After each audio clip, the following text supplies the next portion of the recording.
Sailing Learning by Doing presents The Family, the Dead. a sailing story by the Campe family.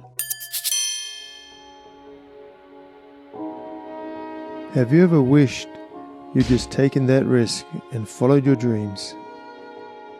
In Lombok, we met an inspiring character who with his wife and kids did just that. In 1977, they sold the family home, built a steel yacht and set off on a 7-year circumnavigation of the world, visiting some of the most out-of-the-way places. The crew was Joachim, 39, Marie, 34, Silvestre, 11, Bartolome, 10, Letitia, 9, and Calixte, 5. Their schoolteacher Dagmar Heckel came with them. She was 31. The 13 episodes they made of their adventures made them the very first sailing vloggers. Now we go back in time. Here is their story.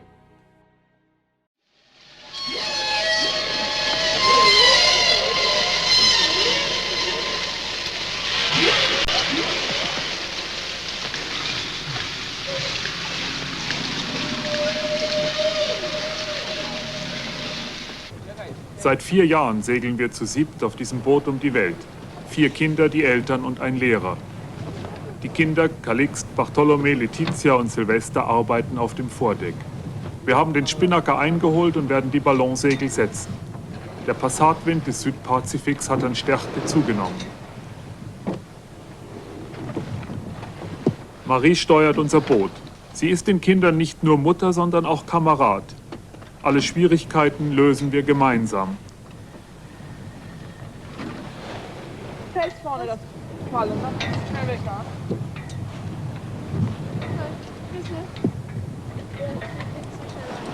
Locker mit dem. Was da halt noch? Hoch, hoch. Wenn Calixte, unser 9-jähriger Sohn, bei den Manövern helfen will, hört er von seinen älteren Geschwistern immer wieder: Lass das, du bist noch zu klein. Oder das ist zu gefährlich für dich. Oder geh uns aus dem Weg, du störst nur. Aber Calixte liebt es mitzumachen und zuzupacken. Und er setzt sich durch. Soweit sich Calixte erinnern kann, sind ihm Meer und Kajüte die natürliche Umgebung.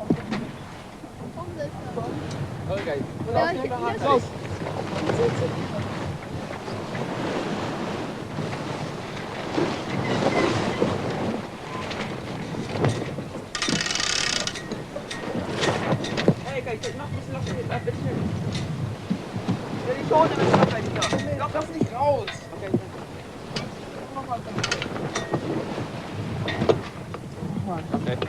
Silvester und Bartolome sind erfahrene und zuverlässige Seeleute.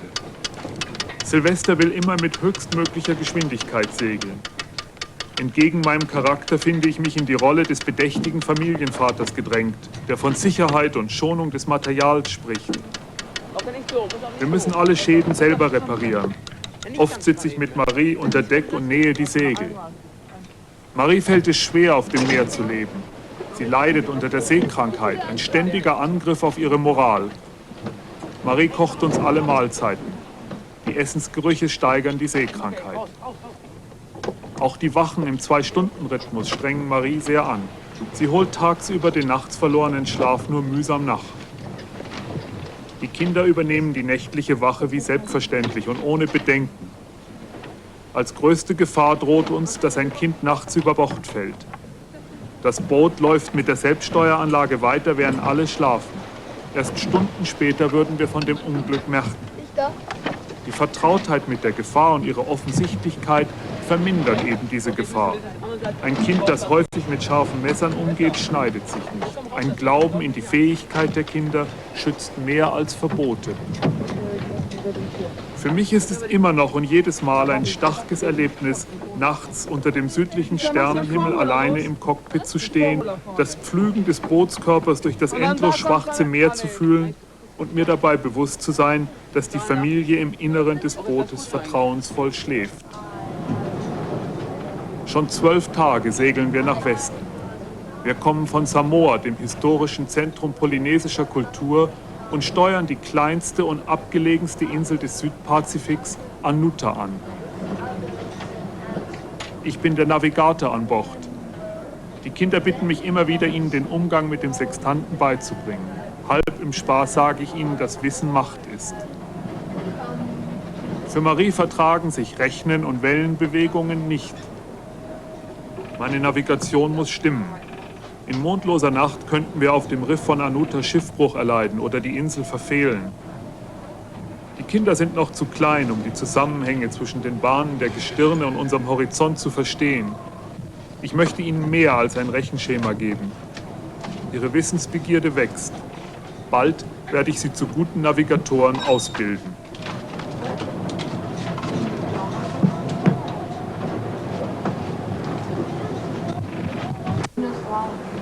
-3, -5, aha. Gibt es auch -3,5? Erwin war Lehrer in einem Hamburger Gymnasium und reiste nach Samoa, um mit uns zu segeln.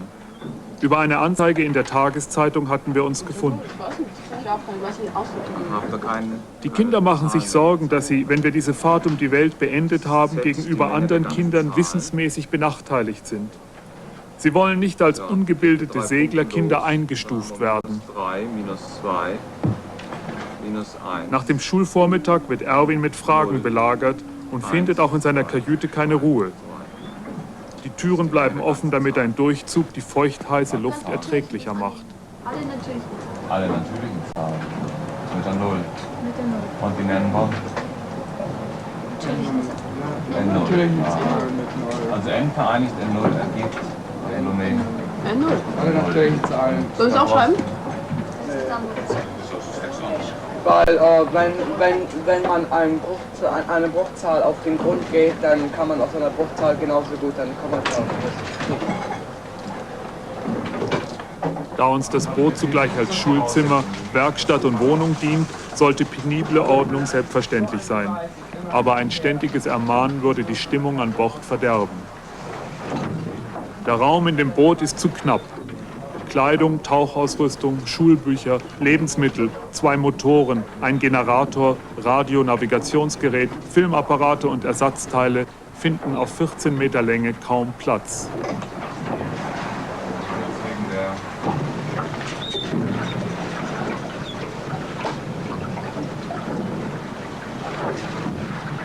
Die Insel Anuta taucht am Horizont auf. Für uns sind hohe Erwartungen mit dieser nur 1,5 Quadratkilometer großen Insel verknüpft. Hier, schon weit in melanesischem Gebiet, soll eine kleine Gemeinschaft von Polynesiern, abgeschirmt durch die Weite des Pazifiks, so wie vor vielen Jahrhunderten leben.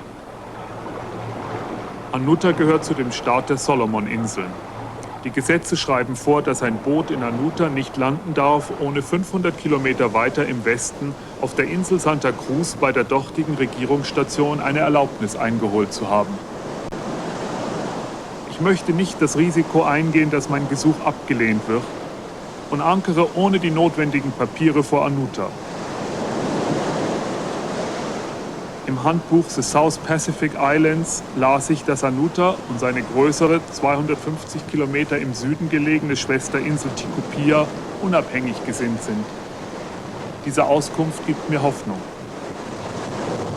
Die ersten Besucher waren zu unserem Boot geschwommen und hatten uns Kokosnüsse als Begrüßungsgeschenke gebracht. Ihre Art empfand ich als freundlich, sanft und selbstsicher. Schon der erste Entdecker der Insel, Kapitän Edwards, berichtete 1791 von einem gleichen Eindruck. Unsere Erwartung, in eine andere Zeit versetzt zu werden, wächst.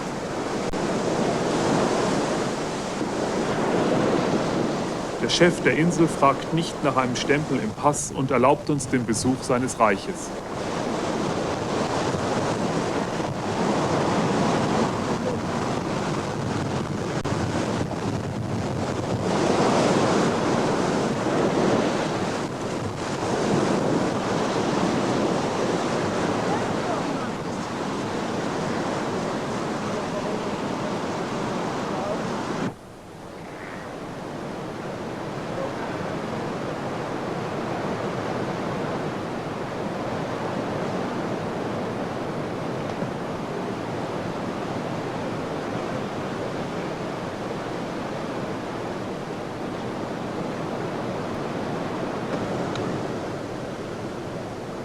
fühle mich unsicher und empfinde die Häuser trotz der Freundlichkeit der Einwohner als verschlossen. Erleichtert bin ich, von dem Lehrer des Dorfes, der Englisch spricht, zu hören, dass der Chef der Insel ein Empfangsfest angeordnet hat. Aus meiner Erfahrung weiß ich, dass sich die Spannung dann lösen wird.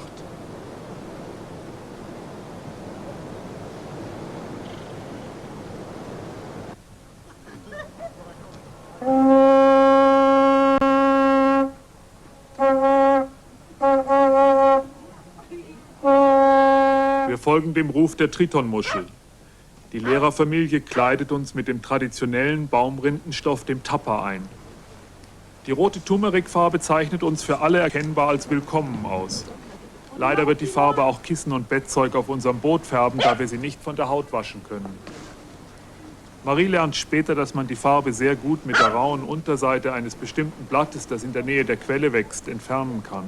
Turmerik duftet angenehm.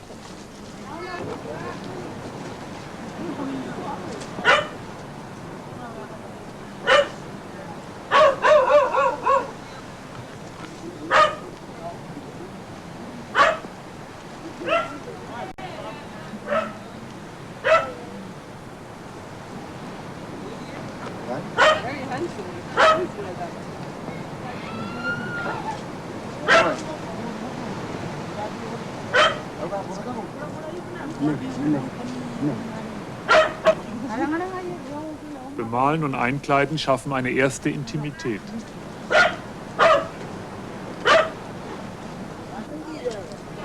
Und ich muss in die Sonne gehen jetzt. Ja, komm.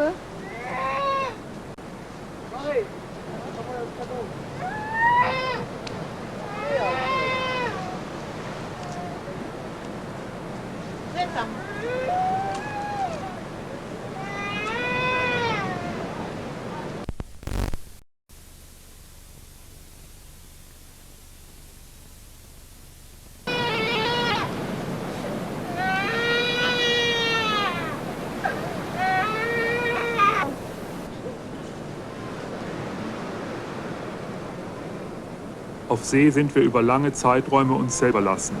Wir können uns gegenseitig nichts vormachen. Zu viele Ereignisse, schöne und schwierige, haben wir zusammen erlebt. Auf dem Gang durch das Dorf zum Empfangsfest fühle ich, dass wir anderen Menschen gegenüber besonders aufgeschlossen sind.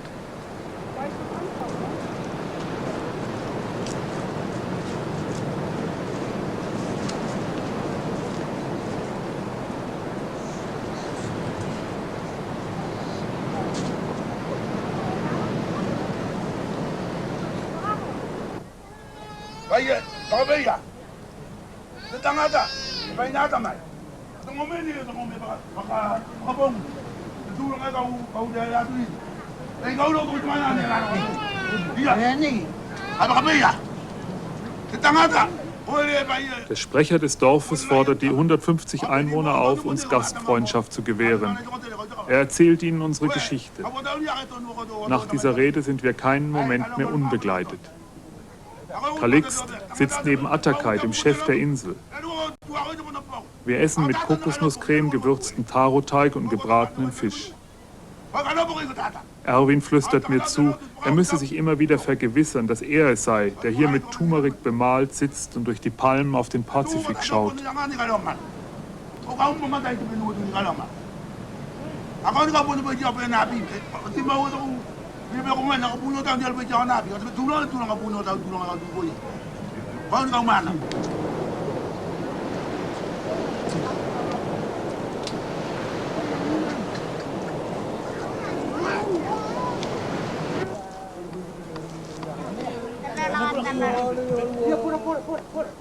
In Anuta wird kein Musikinstrument gespielt.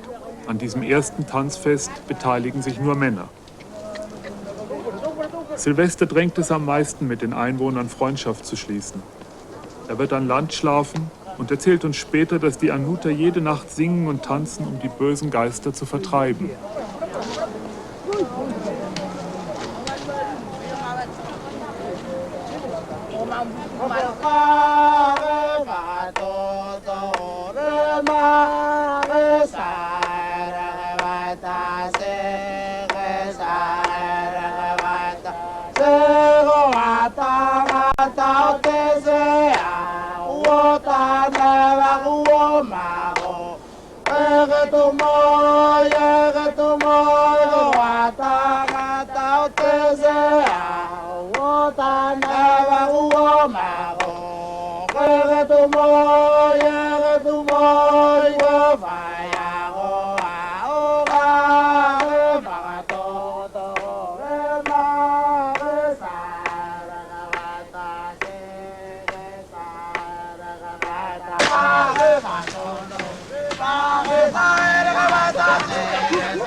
Anuta liegt in einem Seegebiet, das von Hurrikans heimgesucht wird. Ein Hurrikan kann alle Anpflanzungen vernichten. Die Frauen ernten die Cassava-Wurzel. Die aufgeriebene Cassava-Wurzel wird später von Thaiblättern abgedeckt in tiefe Erdlöcher eingegraben. Sie hält sich durch einen langwierigen Gärungsprozess und ist eine immer bereitliegende Notnahrung. Die Thaiblätter werden von Zeit zu Zeit ausgewechselt und der gelagerte Teig wird entfasert. Als wir in Anuta ankamen, hatten wir an Bord noch einige Taro-Wurzeln aus Samoa mit grünen Trieben. Sofort sind unsere Besucher mit diesen Trieben an Land geschwommen, um ihre Pflanzung mit neuen Kreuzungen aufzufrischen.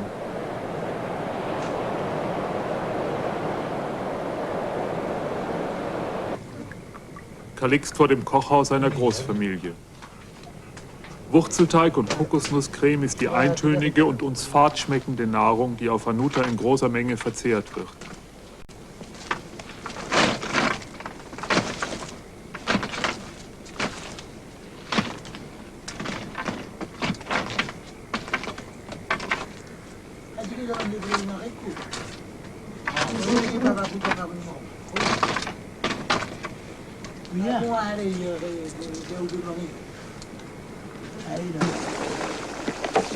Kokosnussmilch wird in Holzschüsseln durch glühende Steine schnell und wirksam zum Sieden gebracht.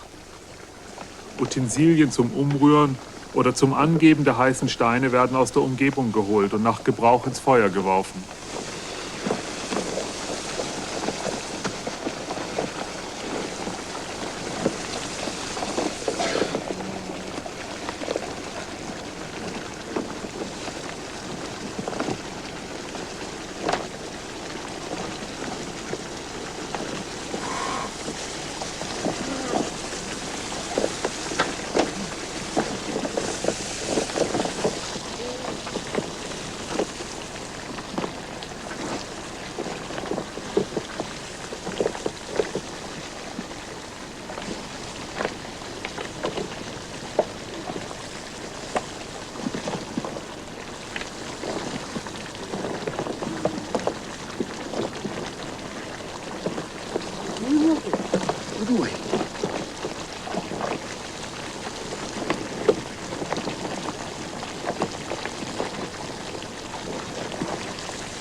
Trotz der vielen Mücken habe ich gerne den ganzen Tag im Kochhaus verbracht.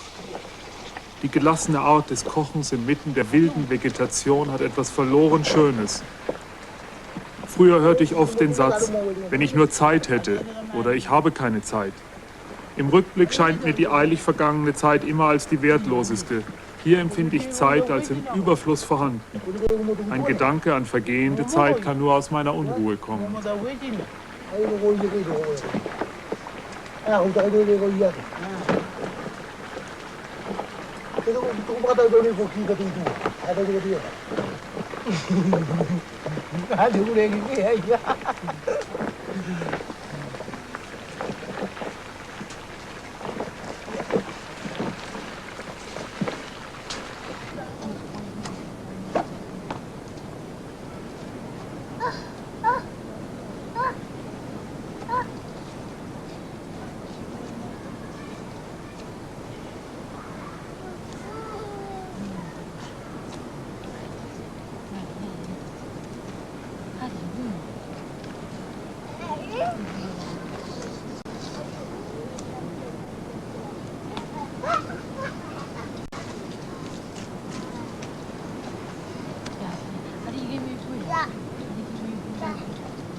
Die Töchter des Chefs lösen von der Rinde des Mulberry-Baumes eine Zwischenschicht, um Tupperkleidung herzustellen. Die Rindenfasern werden im Meer eingeweicht und anschließend zum Trocknen aufgehängt.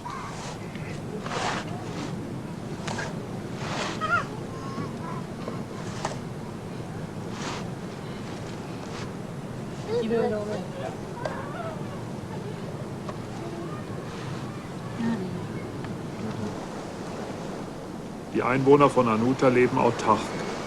Das letzte Regierungsschiff besuchte sie vor 9 Monaten. Nur mit Tikupia, welches 250 Kilometer im Süden liegt, unterhält die Insel Beziehungen.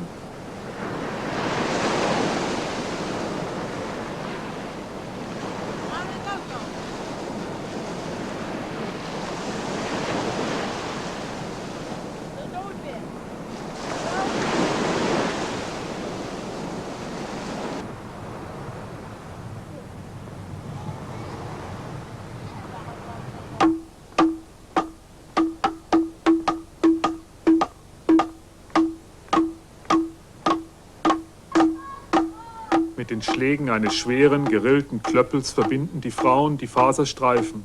Tapa fühlt sich an wie weiches Leder.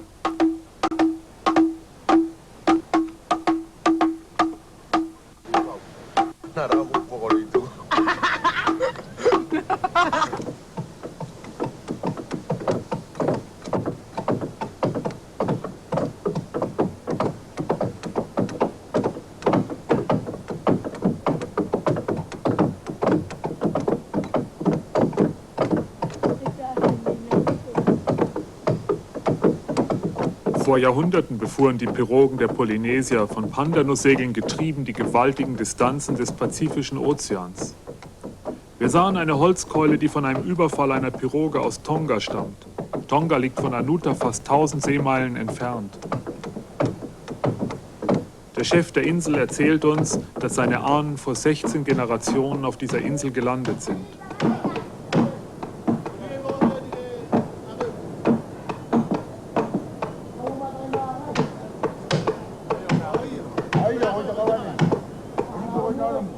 Da auf Anuta kaum größere Bäume stehen, wird der Horizont ständig nach treibenden Baumstämmen abgesucht. Ist ein Baumstamm entdeckt, wird er eingeschleppt, getrocknet und zum Pirogenbau verwendet. Die Bootsform scheint mir besonders seetüchtig. Proportionen werden ohne Zeichnung vom Bootsbauer festgelegt. Meist ist der Bootskörper aus mehreren Holzteilen zusammengesetzt. Der aufragende Bug, das Heck und eine Erhöhung der Seitenwände werden mit selbstgedrehter Kokosnussfaserschnur angenäht und die Fugen mit Baumharz abgedichtet. Auf Anuta stehen so viele Pirogen bereit, dass die ganze Bevölkerung die Insel im Notfall verlassen kann. Die Pirogen liegen an Land gegen Sonnenstrahlen durch aufgelegte Palmblätter geschützt.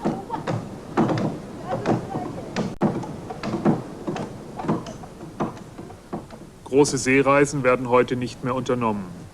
Die Kunst des Navigierens ohne Kompass, das Wissen um die Richtungsbestimmung aus den Bahnen der Sterne, aus den Zeichen der Meeresströmung, aus den Wellenmustern der Ozeane geht verloren. Jetzt verlässt sich die Bevölkerung auf ein versprochenes, regelmäßig verkehrendes Regierungsboot. Das Versprechen ist nicht eingehalten und die Bewohner leben einsamer als je zuvor.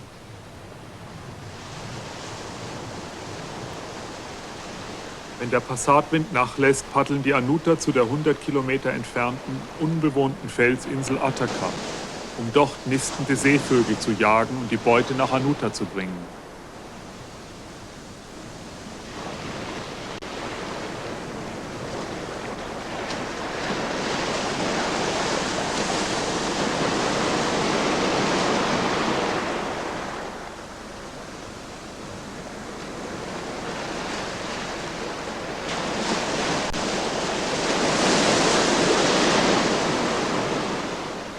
Als Seefahrer bringen die Anuta uns Sympathie entgegen. Unser Boot steht ihnen offen und nach kommen sie alle. Größtes Interesse zeigen die Besucher für die Fotos von anderen Inseln des Pazifiks. Sie studieren jedes Detail und ich merke, wie sehr ihnen der Kontakt mit verwandten Völkern fehlt. Unser kleines Heim rollt erbarmungslos in dem Schwell des ungeschützten Ankerplatzes. Die Bewegungen sind unangenehmer als auf See, da sie unrhythmisch sind und hindern uns nachts gut zu schlafen.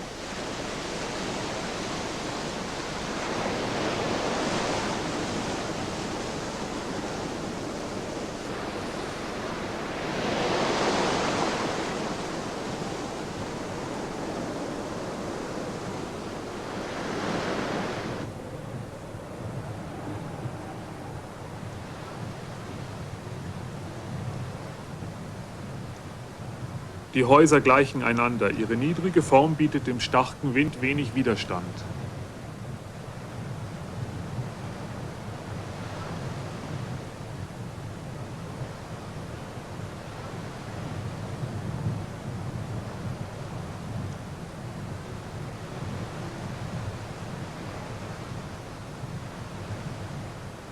Dadurch, dass man sich in dem Haus nur auf Knien rutschend bewegen kann, wirkt der Raum größer. Außer Pandanusmatten und einigen Gegenständen, die unter das Dach gehängt sind, gibt es keine Einrichtung.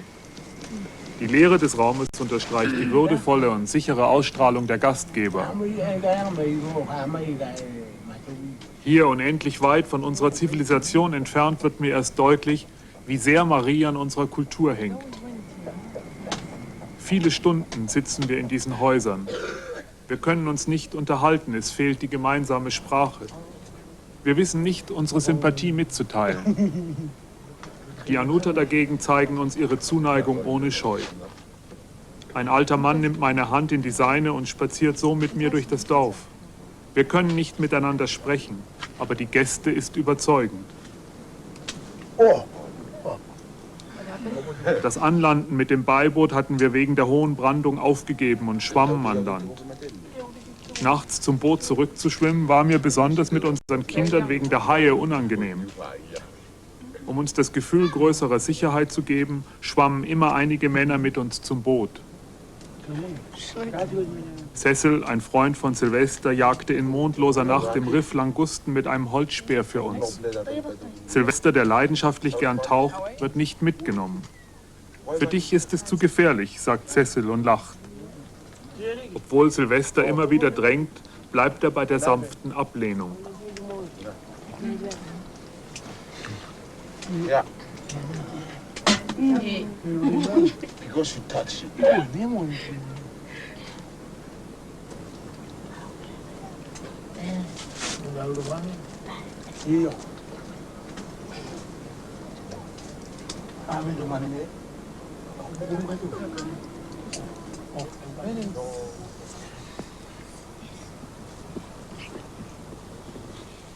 Seit der Unabhängigkeit der Solomon-Inseln ist den besten Schülern ein begehrtes Stipendium in der Hauptstadt Honiara versprochen.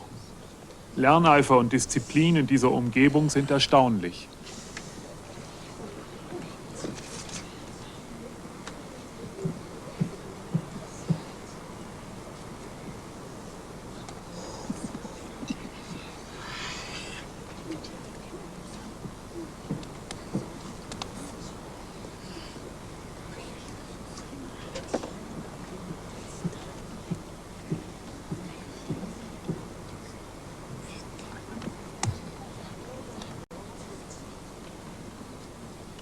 Schulbänke und Tische sind ohne Verwendung von Metall zusammengenäht.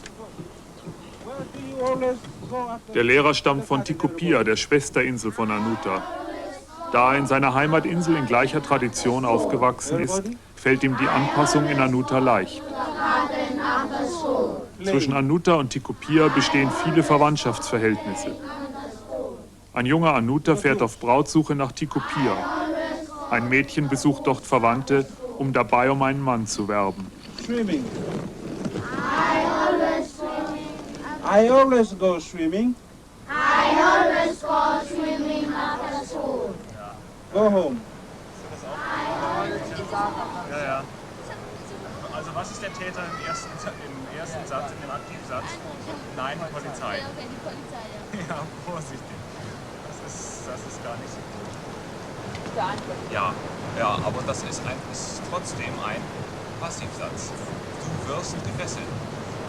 Du tust ja nicht diesen Vorgang, sondern du erleidest diesen Vorgang praktisch. Und du stehst da passiv und musst nun gefesselt werden.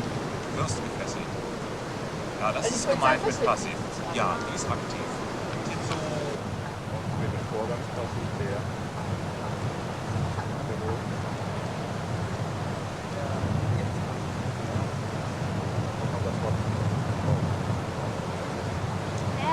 Sein Passiv bei Zustand Passiv, oder wie? Und bei Vorgang Passiv? Und auch sein Passiv ist gemeint.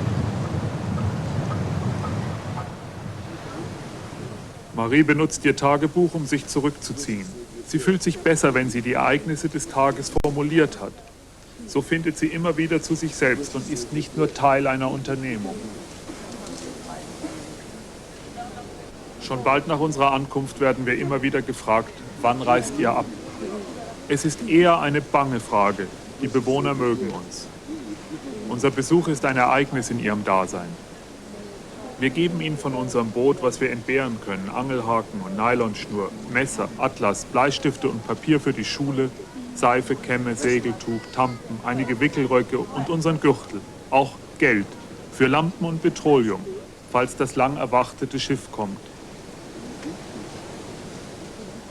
Besonders Marie leidet nachts unter der Rollbewegung des Bootes. Ich habe Angst vor einer Schlechtwetterperiode. Obwohl unsere Beziehung zu den Anutern immer enger wird, obwohl wir bleiben wollen, beschließen wir den Abschied.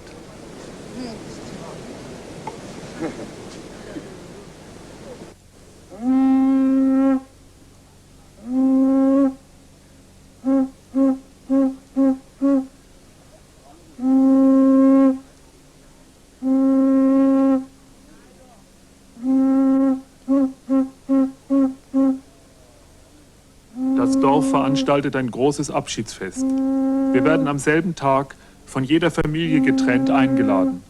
15 Mal essen wir Taro, Bananen und gebratenen Fisch.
has given us a present like you and your family and Mr. Owen did.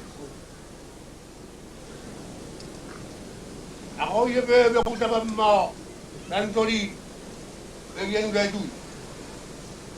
But you has come from a far country, but has given us a great present. Yeah, kabigyan mo ko yun.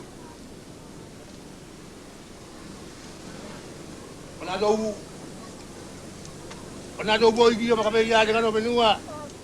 Der Sprecher des Chefs hält die Abschiedsrede und schenkt uns 2 große Pakete Tupper. Viel mehr als wir gaben. Eine sehr polynesische Erfahrung.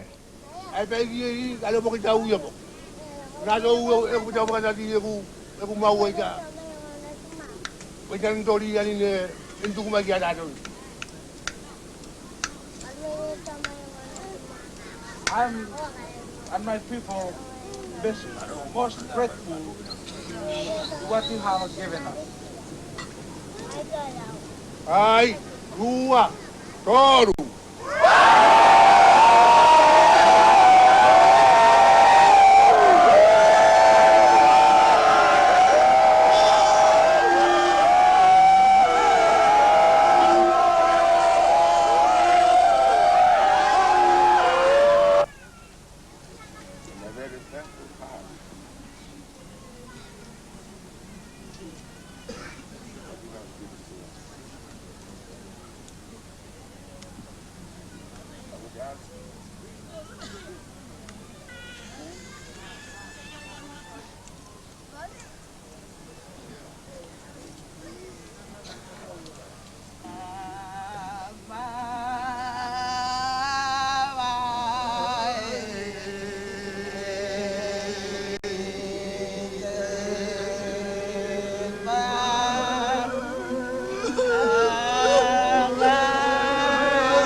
Hello and welcome back. Hope you enjoyed that episode. Anuta, that was a place that I have never heard of previously. I Google Earthed it and yeah, it is quite far out there. Yeah, obviously a very rolly anchorage. The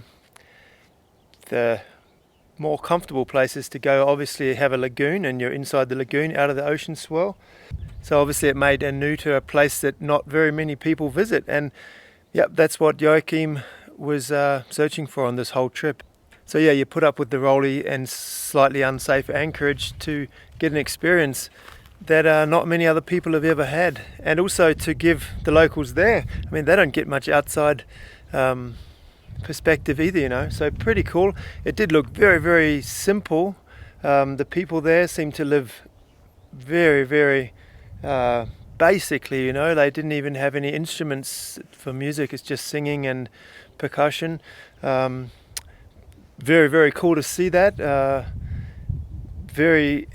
Yeah, it's a big step from our lives. I mean, even back then, You know, like I'm interested what it's like now, but I'm guessing it's not too much different but why would it be? I don't really see tourism being there. There's no trade as such. There's no reason for ships to come there because the locals don't have money to buy off the ships and they don't have anything to sell to the ships.